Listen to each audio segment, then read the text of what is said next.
ऐन गणेशोत्सवात कर्जत तालुक्यात तिहेरी हत्याकांड घडल्याने रायगड जिल्ह्यात खळबळ उडाली आहे।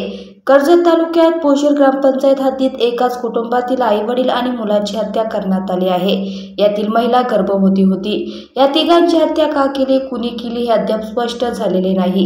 पोलिसांनी तपास सुरू केला असून लवकरच गुढ उकलू असा विश्वास कर्जत पोलिसांनी व्यक्त केला आहे। रायगड जिल्ह्याच्या कर्जत तालुक्यातील पोशीर गावातील चिकनपाड्यात रविवारी सकाळी दशक्रिया सुरू होती।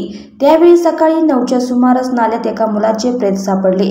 त्यामुळे सर्वजण हादरून गेले। त्यानंतर आणखी 2 प्रेत मिळाली। त्यातूनच तिघांची हत्या झाल्याचे उघड झाले। यात मदन जयतू पाटील वय 35, त्याची पत्नी अनिशा पाटील वय 28 आणि मुलगा विवेक वय 9 यांचा समावेश आहे।